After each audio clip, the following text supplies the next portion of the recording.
Hello मेरे प्यारे साथियों, तो कैसे हैं आप सभी। आई होप कि आप लोग बहुत ही अच्छे होंगे। तो आज के वीडियो में देखने वाले हैं क्लास 10th का मोस्ट इंपॉर्टेंट क्वेश्चन को सॉल्व करने वाले हैं। जहाँ पे आप क्वेश्चन देख रहे हैं कि किराए की एक पुस्तक देने वाली किसी पुस्तकालय का प्रथम 3 दिनों का एक नियत किराया है, ठीक है। तथा उसके बाद प्रत्येक अतिरिक्त दिन का अलग अलग किराया, ठीक है। सरिता ने 7 दिन तक एक पुस्तक रखने के लिए 27 रुपया अदा किया, जबकि सुशी ने एक पुस्तक 5 दिन तक रखने के लिए 21 रुपया अदा करता है। तो प्रत्येक अतिरिक्त दिन का किराया ज्ञात करें। इस क्वेश्चन के माध्यम से इसको बहुत ही आसान तरीका सॉल्व करने वाले हैं। और ये क्वेश्चन आपके एग्जाम में लगातार कई बार पूछा भी गया, तो आप इस वीडियो के माध्यम से बेसिकली इसको बहुत ही आसान तरीका सॉल्व कर सकते हो। तो इसको हम सॉल्व करते हैं, बहुत ही आसान तरीके से करेंगे, ठीक है। वीडियो को अंत तक देख के जाना। तो यहाँ पे लिखा कि माना कि नियत किराया आपका एक से तथा अतिरिक्त किराया वाई। अब देखो नियत और किराया अतिरिक्त क्या होता है समझना। देखो नियत का मतलब होता है मेरे दोस्त कि अगर इसका भाड़ा अगर यहाँ से 10 रुपया है तो आपको 10 रुपया लगेगा। और अतिरिक्त का मतलब होता है कि समय समय पे बदलना, ठीक है। समझ में आया आपको।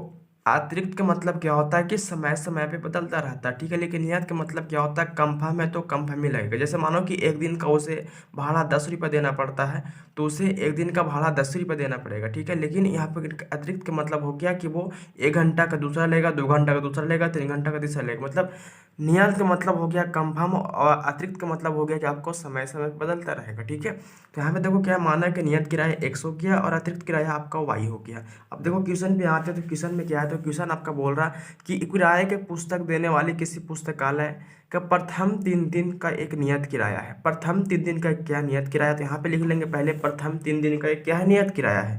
तो लिखेंगे प्रथम 3 दिन का क्या है एक नियत किराया है। प्रथम 3 दिन का क्या है नियत किराया है। अब समझना इसका आगे देखो बहुत ही आसान तरीके से करेंगे। ये क्वेश्चन बहुत ही इंपॉर्टेंट, बहुत ही कंफ्यूजन भी है। प्रथम 3 दिन का एक नियत किराया है। अब देखो इसके बाद क्या बोल रहा समझना। तो यहाँ पे इसके बाद बोल रहा है ना कि तथा उसके बाद प्रत्येक अतिरिक्त दिन का अलग अलग किराया है। यहाँ पे आपको समझाया कि अतिरिक्त का मतलब क्या होता है अलग अलग, और नियत का मतलब हो गया कि अब एक है तो एक ही रहेगा, ठीक है। चलो उसके बाद क्या बोल रहा है कि सरिता ने 7 दिन तक एक पुस्तक रखने के लिए वो 27 रुपया अदा करती है, ठीक है। समझना यहाँ पे, तो सरिता जो है ना, सरिता वो 7 दिन तक क्या करती है पुस्तक रखती है।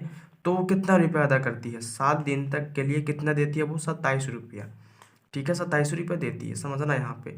अब सरिता देखो यहाँ पे मेरा नियत किराया क्या है एक्स, तो क्या एक्स रहेगा। चलो सरिता कितना दिन तक रखती है 7 दिन तक क्या अतिरिक्त हो गया, क्योंकि यहाँ पे 7 दिन का मतलब अलग अलग दिन हो गया तो अतिरिक्त हो गया। और अतिरिक्त को क्या माने वाई, तो हो जाएगा यहाँ पे 7 तो वाई, और बराबर आपका क्या 27 है। चलो यहाँ पे समझना। लेकिन प्रथम 3 दिन का नियत किराया है, इसमें से क्या होता है कि प्रथम 3 दिन का कट जाता है। तो यहाँ पे 7 में से अगर यहाँ पे 3 कट जाएगा तो क्या बचेगा। तो यहाँ पे ऐसा कर देंगे कि 7 में से 3 को घटा देंगे, यहाँ पे 3 वाई को आप बेसिकली अलग कर लेना। यहाँ पे मैं आपको समझाने के लिए लिखा, ठीक है। तो 7 क्योंकि प्रथम 3 दिन का नियत किराया है, लेकिन क्या होगा तो 7 में से यहाँ पे 3 वाई घट जाएगा, तो एक्स प्लस क्या बचेगा आपका 7 में से 3 घटेगा तो 4 वाई, बराबर में आपका 27 है तो 27 रहेगा, ठीक है। यहाँ तक समझने में कोई दिक्कत नहीं है, क्योंकि देखो समझना कैसे।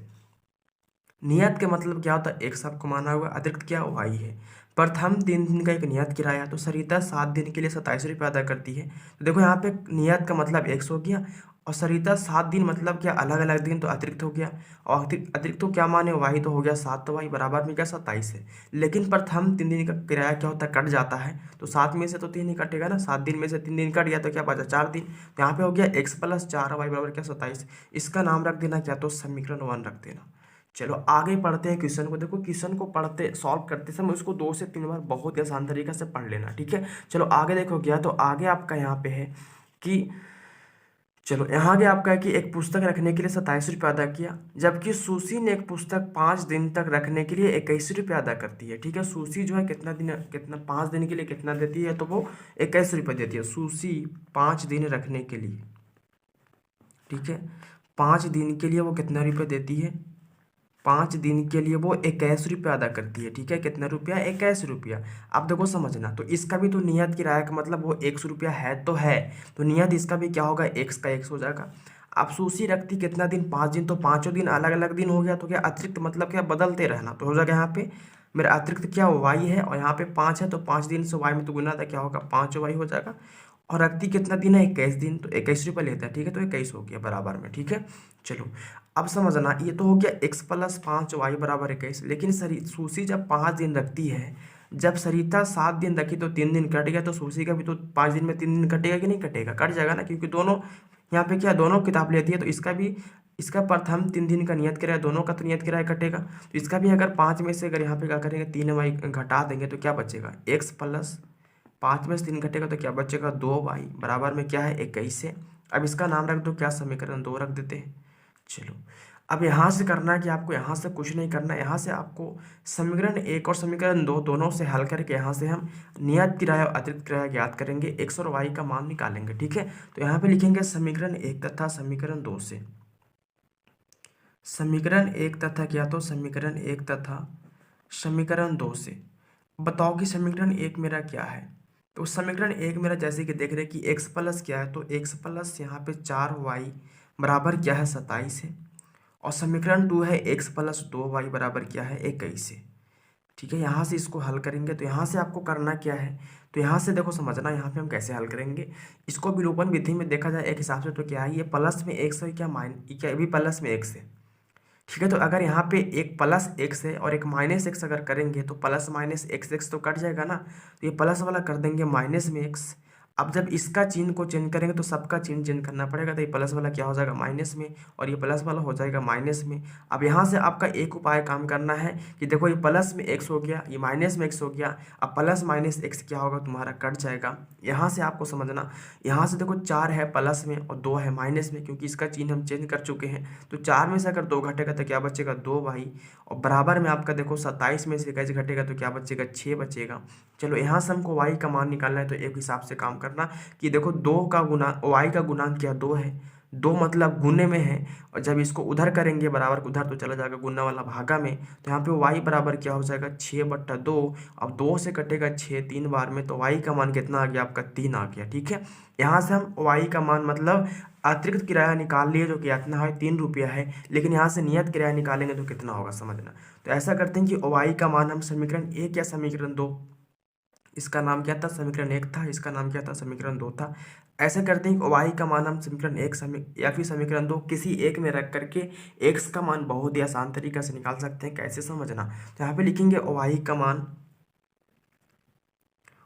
मान अगर हम रखेंगे समीकरण 1 में, ठीक है, तो y का मान लिखेंगे, y का मान समीकरण 1 में रखने पर, समीकरण 1 में, तो देखो y का मान कहाँ रखना है समीकरण 1 में, तो y का मान समीकरण 1 क्या है, समीकरण 1 क्या है, तो x प्लस 4y बराबर क्या है आपका 27 है। ठीक है, चलो अब यहाँ पे समझना y का मान कितना रखना है 3, तो यहाँ पे x का x हो गया। अब देखो 4y मतलब y का गुणांक 4 है, मतलब यहाँ पे गुने में है, तो 4y के पास क्या बैठ जाएगा 3, तो यहाँ पे 3 बैठ गया, बराबर आपका हो गया 27। चलो यहाँ पे आपका हो गया x बराबर x का 1, अब देखो 4 में 3 से गुना था 12 हो जाएगा, बराबर क्या है 27 से।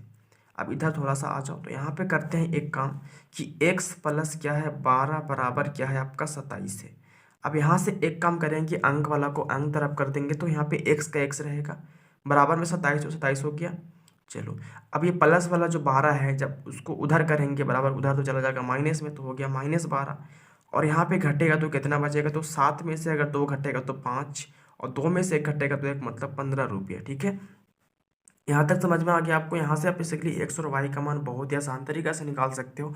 तो मैंने यहाँ पे नियत किराया जो था मेरा क्या था, तो नियत किराया यहाँ पे मेरा x था, तो नियत किराया मेरा x था, तो x का मान कितना आ गया, x का मान आपका आ गया 15, तो हो गया यहाँ पे नियत किराया 15 रुपये हो गया।